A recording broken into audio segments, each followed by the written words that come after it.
नमस्कार, जय हिंद साथियों। मैं हूं विवेक औदित्य। स्वागत करता हूं आपका आपके अपने YouTube channel Auditya exam preparation में।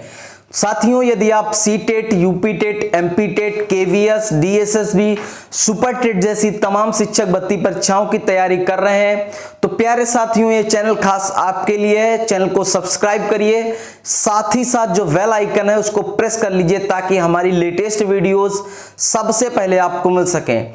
साथियों, सीरीज चल रही है, ईवीएस की सीरीज चल रही है, A to Z EVS complete. A to Z series चल रही है, इसमें आपको मिल रही है टॉपिक वाइज वीडियोस मिल रही हैं। आज का सेशन स्टार्ट करने से पहले मैं बताना चाह रहा हूं आपको कौन से टॉपिक पे डिस्कस करेंगे। आज डिस्कस करेंगे पौधों के कुछ महत्वपूर्ण पौधे होते हैं, उनकी कुछ विशेषताएं होती हैं, उनके बारे में डिस्कस करेंगे जो कि CTET exam point of view से आपके लिए बहुत ही महत्वपूर्ण होने वाली है। इस वीडियो से 2 से 3 नंबर का आने की प्रबल संभावना है, तो वीडियो के साथ अंत तक बने रहिए। साथियों, चलिए सीखते हैं। साथियों, आज बात करेंगे कुछ महत्वपूर्ण पौधों की विशेषताओं के बारे में। उसमें हम डिस्कस करेंगे बरगद पौधे के विशेषता के बारे में, क्रोटेन पौधे की विशेषता के बारे में, केला पौधे की विशेषता, खेजड़ी की पौधे की विशेषता, रेगिस्तानी ओक, घटपर्णी पौधा जिसको नेफ्थनीस भी बोलते हैं, घास और सब्जियों के बारे में हम बात करेंगे। तो प्यारे साथियों, पहले सबसे हम डिस्कस करते हैं बरगद पौधे की डिस्कस करते हैं। हम लेते हैं बरगद पौधे के बारे में, बताते हैं आपको बरगद पौधे की क्या क्या विशेषता होती है और सीटेट एग्जाम में किस तरीके से बरगद पौधे से प्रश्न बनते हैं। साथियों, बरगद पौधा एक विशालकाय पौधा होता है, एक बहुत बड़ा पौधा होता है जिसकी जो शाखाएं होती हैं, बरगद पौधे की शाखाओं से ही जड़ें निकलती हैं। बरगद पौधे की शाखाओं से ही जड़ें निकलती हैं जो जमीन तक जाती हैं और जमीन में स्थिर हो जाती हैं, जमीन में घुस जाती हैं, जमीन में स्थिर हो जाती हैं। तो साथियों, हम उन जड़ों को कहते हैं टैप रूट या स्तंभ जड़ बोलते हैं। हम उन जड़ों को बोलते हैं स्तंभ जड़, स्तंभ जड़ या टैप रूट बोलते हैं हम इन जड़ों को। और साथियों, याद रखिएगा, ये जो जड़ें हैं ये निकलती हैं, शाखाओं से निकलती हैं और जड़ में जाती, जमीन में जाती हैं। इन जड़ों को हम टैप रूट बोलते हैं। अब प्यारे साथियों, यदि हम बात करें क्रोटोन पौधे की कुछ विशेषताओं की, यदि हम बात करें क्रोटोन पौधे की, तो क्रोटेन इस तरीके का पौधा होता है। क्रोटेन जो पौधा है उसकी मुख्य विशेषता बहुत ही अच्छी विशेषता है, क्योंकि जब कोई फसल उगाई जाती है, तो जब कोई फसल बोई जाती है, उसका बुआई का कार्य किया जाता है, तब उसके साथ साथ क्रोटोन पौधे की भी बुआई की जाती है।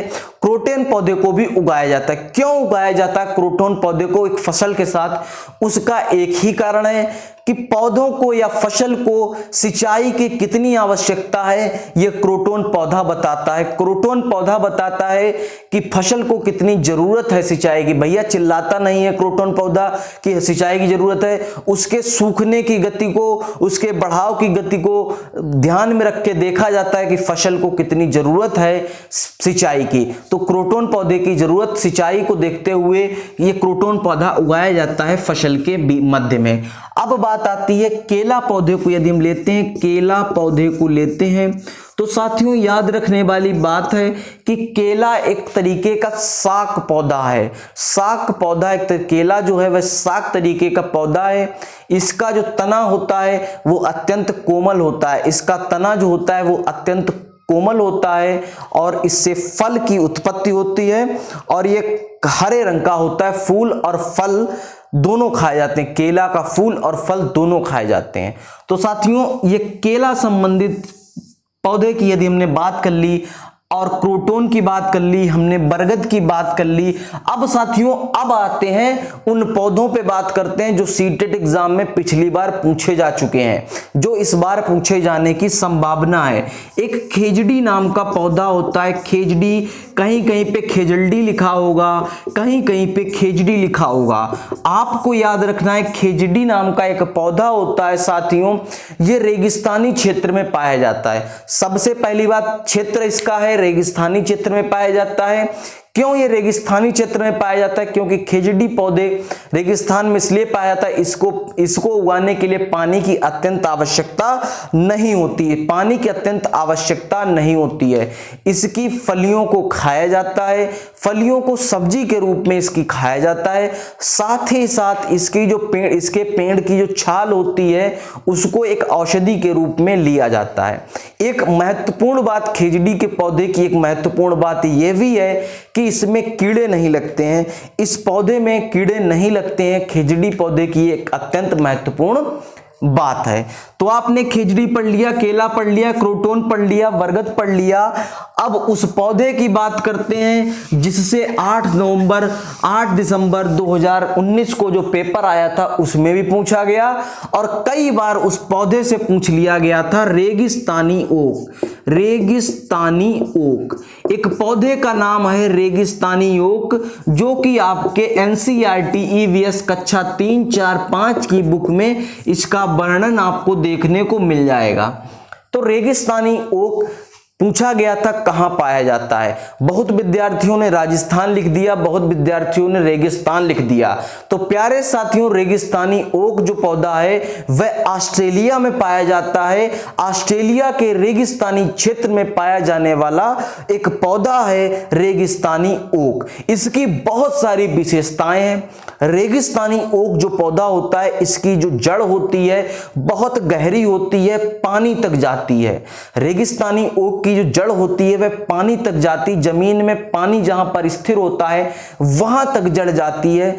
जब रेगिस्तानी ऑस्ट्रेलियाई क्षेत्र में, रेगिस्तानी क्षेत्र में जब पानी की कमी हो जाती है, जब पानी की कमी हो जाती है तो इसके तने में पतले पाइप से छेद किया जाता है, इसके तने में पतला पाइप डाला जाता है और वहां तक डाला जाता है जब तक पानी न आ जाए। जब पानी की आपूर्ति करने के लिए रेगिस्तानी ओक पौधा बहुत ही अत्यंत महत्वपूर्ण हो जाता है।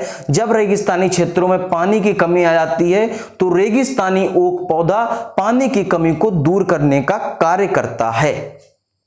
तो साथियों, आपने सीखा रेगिस्तानी ओक के बारे में। अब सीखते हैं घटपर्णी पौधा।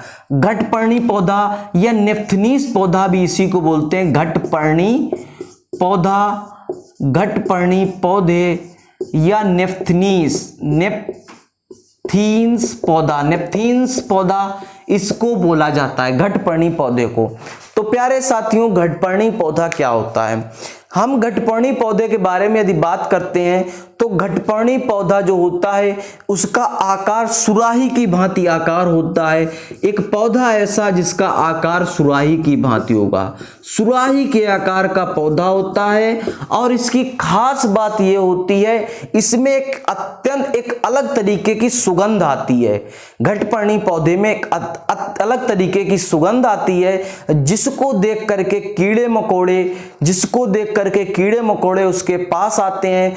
चूंकि उसकी आकार सुराही के आकार का होता है, ऊपर से ढक्कन लगा होता है, ढक्कन नुमा उसकी एक पत्ती होती है। जैसे ही कीड़े मकोड़े उस सुगंध को सूंघने के लिए आते हैं वह अपनी तरफ खींच लेता है और खींच के खा जाता है।